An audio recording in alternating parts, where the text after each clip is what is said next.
¿Cómo están mis estimados estudiantes? Espero que se encuentren sumamente bien. El día de hoy vamos a ver una pequeña retroalimentación de la clase anterior. Es decir, nosotros la clase anterior vimos lo que eran los átomos y la tabla periódica. Nosotros recordamos que eran las de estructura atómica, la organización de los elementos y propiedades periódicas. Dentro de ellos tenemos a la historia de cómo se fue dando la tabla periódica, ¿no es cierto?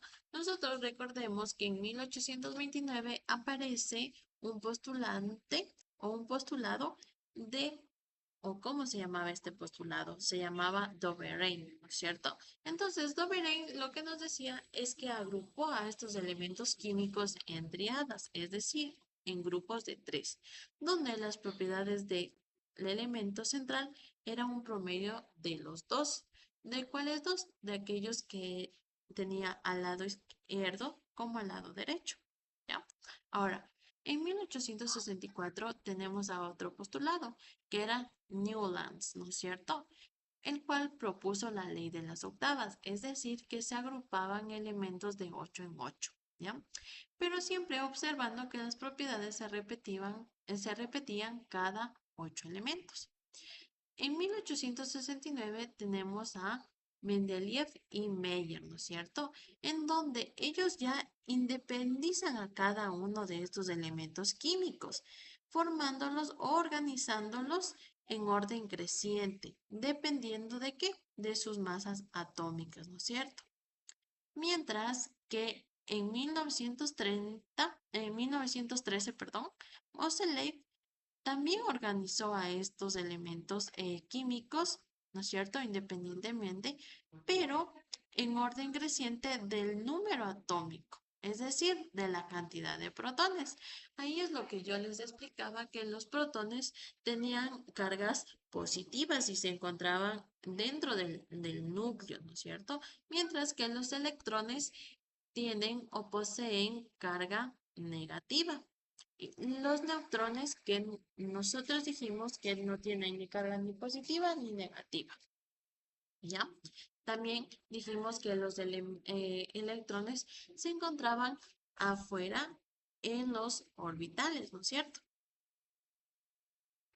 Entonces, dentro de ellos tenemos a la historia de la tabla periódica, como acabamos de recordar, ¿no es cierto? En 1829 fue Doverain que propuso las triadas, en 1864 Newlands que puso la ley de las octavas, Mendeleev y Meyer que fue en 1869, el cual fue ordenando los elementos químicos de forma creciente, pero siempre dependiendo de su masa atómica, ¿ya? Y por último, en 1913, que el postulado Moseley dio o ordenó también a los elementos químicos de forma creciente, pero dependiendo de su número atómico, es decir, de la cantidad de protones que tenía ese elemento químico. Dentro de ellos vimos también la tabla periódica, cómo era la estructura de esta tabla periódica, pero la tabla periódica moderna, ¿no es cierto? Dentro de la estructura de la tabla periódica teníamos a lo que eran los periodos, a los grupos y a los bloques, ¿no es cierto?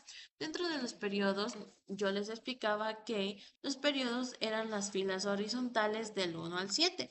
Es por eso que íbamos 1, 2, 3, 4, 5, 6 y 7. ¿Ya?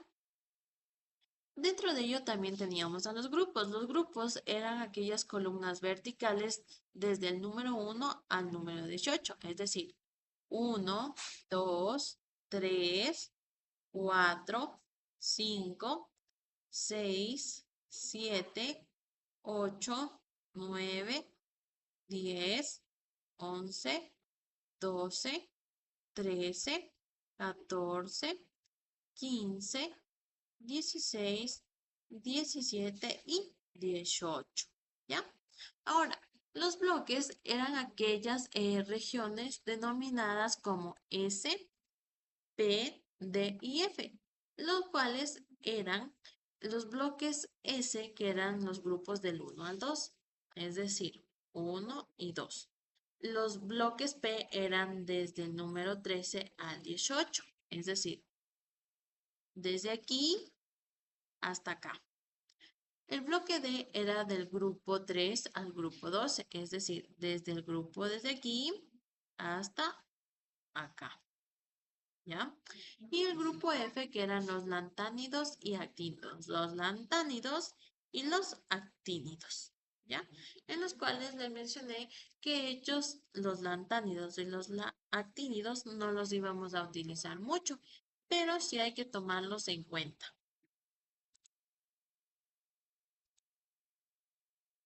También vimos la clasificación de cada uno de estos elementos químicos, ¿no es cierto? Ahí es lo que yo les decía que teníamos a los metales, a los no metales, a los metaloides y también a los gases nobles. Dentro de los metales eran la mayoría de los elementos, los cuales se iban a caracterizar por ser buenos conductores de calor y también de electricidad, que eran dúctiles y maleables, ¿no es cierto? Y también que tienden a perder electrones para formar cationes. Y su ubicación era al lado izquierdo y en el centro de la tabla, es decir, esta parte de aquí hasta la parte de acá, ¿cierto? Mientras que los no metales, yo les decía que eran aquellos que estaban de verdecito, eran estos de aquí, ¿no es cierto? Que se encontraban en la parte superior derecha de la tabla, ¿no es cierto? Estos de aquí, que eran malos conductores de calor y de electricidad, es decir, que ellos no eran buenos conductores de calor, sino más bien que eran malos conductores de calor y también de electricidad. Eran frágiles en estado sólido, ¿ya? Que tenían o tienden a ganar electrones para formar aniones. Es lo que yo aquí les decía, que la diferencia entre metales y no metales es que ellos eran buenos conductores de calor y electricidad, mientras que los no metales eran malos conductores de calor y electricidad. Los metales eran aquellos que tendían a perder electrones para formar cationes, mientras que los no metales eran aquellos que formaban aniones.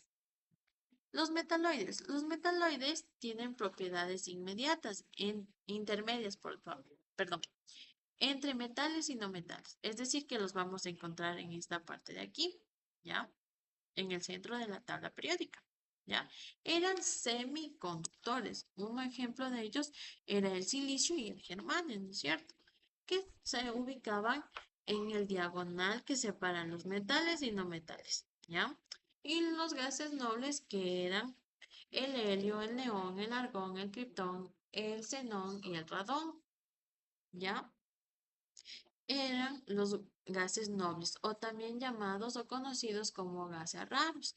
Era únicamente el grupo 18, ¿no es cierto? Que eran muy pocos reactivos porque tienen su capa de valencia completa, ¿ya? Es decir, la mayoría de los otros elementos químicos, su capa de valencia va a ser un poco incompleta, ¿ya? Pero los gases nobles ya tienen su capa de valencia completa, es decir, que ya no necesitan ganar electrones, ¿ya? Dentro de las propiedades periódicas, ¿no es cierto? Tenemos que las propiedades periódicas eran aquellas características de los elementos químicos que varían de manera regular, es decir, de manera periódica. Pero al momento de qué? Al momento de ordenarlos en la tabla periódica según su número atómico, ¿no es cierto? Ahora, el radio atómico era aquella que de arriba hacia abajo va a aumentar el radio atómico, mientras que de abajo hacia arriba el radio atómico va a disminuir. Pero la energía de ionización va a aumentar, es decir, la energía de ionización va a aumentar cuando estés de abajo hacia arriba. Y cuando estés de arriba hacia abajo, la energía de ionización va a disminuir. Lo mismo va a pasar con o cuando vamos de derecha a izquierda, el radio atómico va a disminuir y la energía de ionización va a también a disminuir, ¿cierto? Ya, ahora, al momento de nosotros estar de izquierda a derecha, el radio atómico va a aumentar, ¿ya? Y la energía de ionización también aumenta. Ahora, el radio atómico es la distancia desde el núcleo del átomo hasta el último nivel de energía donde se encuentran los electrones, es decir, hasta donde están los electrones que estaban o se encuentran ubicados en los orbitales, ¿no es cierto? ¿Cuáles eran las tendencias aquí? Aumentar de arriba hacia abajo en un grupo, ¿ya? Y disminuir de izquierda a derecha en un periodo. Ejemplo, el radio atómico del sodio es mayor que el cloro. ¿Por qué? Porque si nosotros vemos, el sodio está en esta parte de aquí, es decir, en el grupo 1. Y el cloro se encontraba por acá, ¿no es cierto? Entonces, ¿cómo nos quiere decir? El radio atómico del sodio es mayor que el cloro, ¿ya? Energía de ionización. La energía de ionización es necesaria para arrancar un electrón de un átomo neutro en estado gaseoso, es decir, en estado de horno, ¿cierto? Las tendencias eran de aumentar y disminuir.